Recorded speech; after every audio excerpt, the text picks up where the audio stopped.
खरं तर छत्रपती शिवाजी महाराज हे नावच एवढं प्रज्वलित आहे की जरी माणूस आजारी असला ना तरी तो बरा होतो त्या नावातच.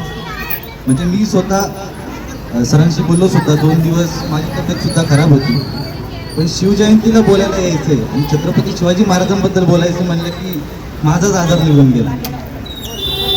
तर छत्रपती शिवाजी महाराज यांच्याबद्दल सांगायचं झालं तर आपल्याला ऐतिहासिक घटना बऱ्यापैकी सगळ्यांनाच माहिती आहे. 19 फेब्रुवारी 1630 रोजी शिवनेरी येथे एक दिव्य घटना घडते. एक दिव्य पुरुषाचा जन्म होतो आणि कायापालटच होऊन जाते. पुढे संकल्प होतो स्वराज्य निर्माण करायचा. रायरेश्वराच्या समोर राज्याभिषेक होतो. लोककल्याणकारी राज्य निर्माण होतं. कष्टकऱ्यांचं राज्य निर्माण होतं. या मातीसाठी लढणारी माणसं, मातीसाठी मरणारी व्यक्तिमत्व तयार होतात. कोणामुळे? एक व्यक्ती, छत्रपती शिवाजी महाराज. कधी कधी प्रश्न पडतो काय असेल या माणसामध्ये जे अजूनही इतके वर्ष झाले तरी सुद्धा हे नाव अजूनही इतकं प्रज्वलित, जेणेकरून नाव घेतलं तरी इतकी ऊर्जा मिळते, मोटिवेशन मिळतं. काय असेल? आणि मला खूप छान वाटतं आज हे तिथं महाराजांची वेशभूषा केली आहे. हे खूप चांगलं आहे. आपली संस्कृती जपली पाहिजे, कारण आपण इतिहास विसरून चालणार नाही. कारण जी लोक इतिहास विसरतात ती इतिहास घडवू शकत नाही. त्याच्यामुळे इतिहासाला महत्त्व दिलं पाहिजे. त्यातलीच एक कविता मला खूप आवडते.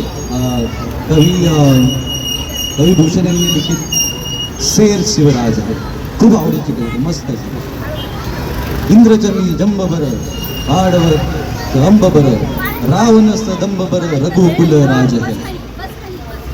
पवन पार बाईवर संबुरती नाह पर जो सहस्त्र बाह पर राम द्विजराज है.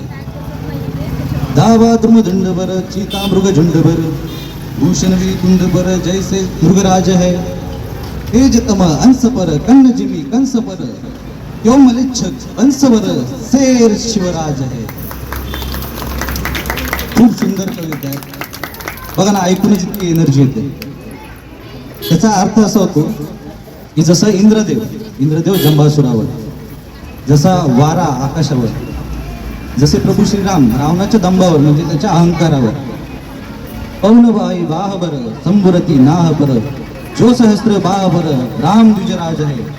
याचा अर्थ वारा जसा भरलेला, पावसाने भरलेल्या ढगांवर, प्रभू शंकर रतीच्या पतीवर आणि खुद्द परशुराम क्षत्रियांच्या विरोधात. डावा द्रुम दंडबर चीता मृग झुंडबर भूषणवी तुंडबर जैसे मृगराज है. याचा अर्थ वनवा जसा वनावर तुटून पडतो, चिता जसा हरणाच्या कल्पावर तुटून पडतो, वाघ जसा हत्तीवर चालून जातो. तेजतम अंश पर कन्न जिमी कंस पर क्यों मलेच्छ बंस पर शेर शिवराज है. याचा अर्थ असा होतो की प्रकाशाची किरणे जसं अंधाराचा नाश करतात, श्रीकृष्ण भगवान कंसाचा नाश करतात, त्याचप्रमाणे मलेच्छ वंशाचे कपटी म्हणजे कोण? आदिलशाही, निजामशाही, मुघलशाही, सिद्धी, पोर्तुगीज, इंग्रज या सर्वांचा नाश करणारे छत्रपती शिवाजी महाराज शेर आहेत. किती छान कवी भूषण यांनी लिखित महाराजांच्या पराक्रमाचे वर्णन आहे. आता हे तर सगळं झालं, बऱ्यापैकी इतिहास माहिती, घटना माहिती, सगळ्या गोष्टी झाल्या. आज इथं भेटलोय. आज सगळ्यात महत्त्वाचं म्हणजे बोलण्यासारखं गोष्ट आहे ती म्हणजे तुम्हा पालकांना मेन सांगायचं. कारण ही लहान मुलं आहेत, त्यांना फारसं इतकं नाही समजणार. आता ही लहान मुलं पुढं भविष्यात, हे खरं भविष्य आहे आपल्या समाजाचं, तर ते घडण्यासाठी शिवजयंती सारखे कार्यक्रम होणं अत्यंत गरजेचं आहे. आणि तुम्हा पालकांनी सगळ्यात महत्त्वाचं. आता आत्तापासूनच मी तर म्हणजे लहानपणापासून पहिली गोष्ट महाराजांचे जर तुम्ही व्यक्तिमत्व पाहिलं तर ते इतकं भारी आहे ना की परदेशातले लोक सुद्धा वापरतात. अगदी व्यवसायासाठी सोडून द्या, मॅनेजमेंट करून लाईफ तुमचं आयुष्य मॅनेजमेंट करण्यासाठी सुद्धा महाराजांचे विचार उपयोगी आहेत. आता ते कसे? साधी गोष्ट आहे, 5-6 मुद्दे, फार इतिहासात जाणार नाही. आपल्या जीवनात आत्ताच्या काळात आपण कशा पद्धतीने त्यांचे विचार वापरून जगू शकतो त्याच्याबद्दल. तर पहिली गोष्ट म्हणजे महाराजांकडून सगळ्यात भारी गोष्ट म्हणजे बिलीव्ह, आत्मविश्वास.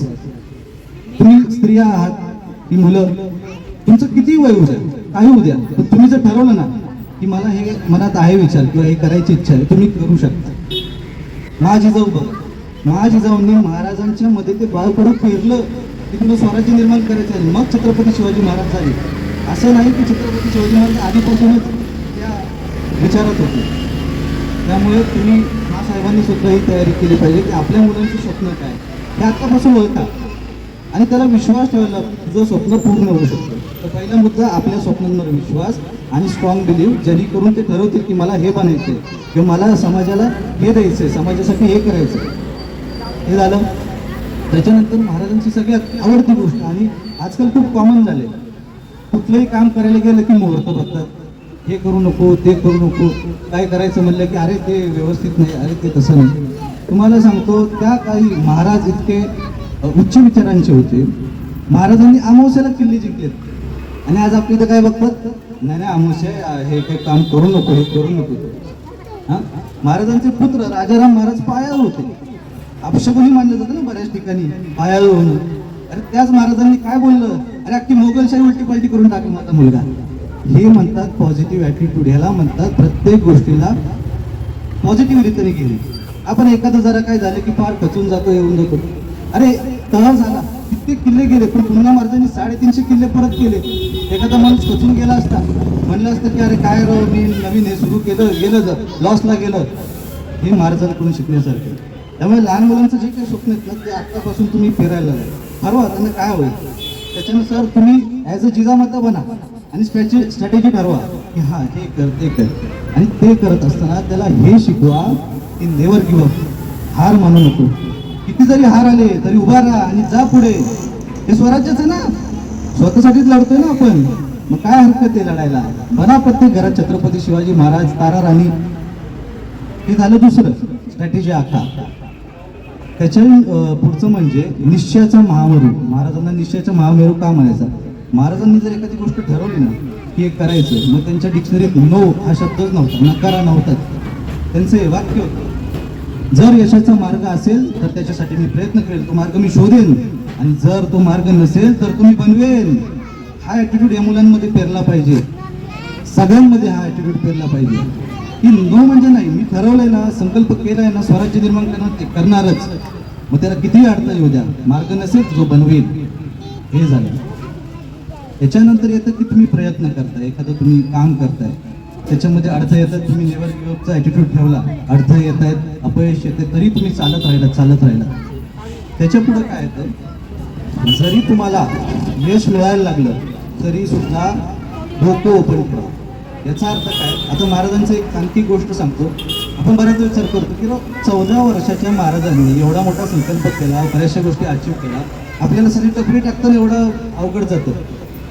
त्याचं कारण काय सांगू का, आपण इकडे तिकडे जे बोलतो आपण लगेच प्लॅन सांगून टाकतो. महाराजांचं गनिमिकावामधून हे शिकण्यासारखं, कुठलीही गोष्ट करताना चर्चा करू नका. जेवढी चर्चा केली तेवढी त्याची चर्चाच झाली, नुसतीच चर्चा, त्याचं काही साध्य होत नाही. साध्य करायच्या असतील गोष्टी, महाराजांची हेच तर आहे, कुठलंही त्यांचं प्लॅनिंग त्यांच्या महाराजांना माहीत नसायचं कधी काय करेल. म्हणजे आता हे ठरले ही चढाई करायची, महाराज म्हणजे नाही ना आता कॅन्सल मागून, ह्याला म्हणतात तो. त्यांच्या जवळच्या लोकांना माहीत नसायचं की पुढं काय, पुढचा डाव काय. त्या पद्धतीने तुमची पण स्ट्रॅटेजी असली पाहिजे आयुष्यात. आपल्या मनात काय जे अचीव करायचं त्याच्यासाठी तयारी असावी. आपल्या मनातच युद्ध असं होते, बाहेर चर्चा करून त्याची चर्चाच होणार आहे. तर हे एक झालं. त्यानंतर आता तुम्ही यश संपादन केले, सगळं झालं, तर त्यात थांबायचं नाही. महाराजांचं हे शिकण्यासारखं. महाराजांना काय करत होतो, जेवढं पाहिजे तेवढं कमवलं होतं. त्या काळातली VIP माणूस ते काय इतकं गरज होती नाही. पुढच्या समाजासाठी आपल्याला काहीतरी ठेवणे तेही गरजेचं आहे. मग ते संपत्तीचा विषय नाही हा, पण एक सामाजिक बांधिलकी जपण्याचे जे दृष्टिकोन आहेत ते महाराजांनी तिथं दिलेले. आणि नवीन गोष्टींना ॲक्सेप्ट करणं. तुम्ही कितीही मोठे व्हा पण नेहमी मेंदू ओपन ठेवा नवीन गोष्टींसाठी. त्या काळी महाराजांनी नौदलाचं हे केलं होतं. नौदलाचे जनक कोण, छत्रपती शिवाजी महाराज. त्या काळी तो माणूस इतके पुढचे विचार करत होते. आणि आजकाल आपण जरा एखादं काय टाकलं की झालं बाबा आपलं काय करायचं, असं नाही. नवीन गोष्टींना ॲक्सेप्ट करा, बाहेरच्या चांगल्या गोष्टींना घ्या, वाईट गोष्टींना घेऊ नका. आणि ह्या मुलांसाठी हे पुढचं भविष्य आहे आपल्या समाजाचं, त्यांना मेन घडवा. हे घडले की ऑटोमॅटिकली समाज घडतोय, समाज घडले की देश घडतोय, देश घडले की अख्ख्या जगात नाव होतोय आपलं. पण ते होतच नाही ना. त्यामुळे हे सगळं तुम्हाला पालकांच्या हातात आहे आणि तुम्ही पण घडा, असं काही नाही. आता काय कित्येक उदाहरण आहेत. तुम्ही सुद्धा घर बघत असाल, तुम्ही तुमच्या गोष्टी आवडी आहेत तर करा, अजिबात काय असं गरज नाही. छत्रपती संभाजी महाराज अरे किती किती टॅलेंटेड माणूस, किती कला, किती गोष्टी, तरी सुद्धा ते राज्यही बघत होते, त्यांच्या आवडी तशा पद्धतीने तुम्हीही करू शकता. तर आजचं मला खूप छान वाटतं. गायकवाड सर खूप चांगल्या पद्धतीने हे सगळं सोहळा करतात, ते गरजेचं आहे. आणि नुसतंच ऐतिहासिक गोष्टी ऐकणं, त्या दिवशी ऐकलं सोडून दिलं असं करू नका. खरंच त्यांचे विचार जर तुम्ही आयुष्यात आणले ना, इतकी तुम्ही छान राहता ना, तुम्हाला कुठल्या प्रवचनाला जायची पण गरज नाही. फक्त कारण मॅनेजमेंट, मी तर म्हणतो लाईफ ऑफ मॅनेजमेंट आहे. आयुष्याचं मॅनेजमेंट होईल तुमच्या. परदेशातले लोक त्यांना मानतात, फक्त तुमच्या आयुष्यात ते अंमलात आणा आणि बघा किती आयुष्य घडतं ते. आणि तेव्हा मग अभिमानाने आपण म्हणू शकतो, दिल्लीचे नाही जगाचे तख्त राखतो महाराष्ट्र माझा. ठीक आहे, चला, जय भवानी, जय शिवाजी, छत्रपती शिवाजी महाराज की. धन्यवाद.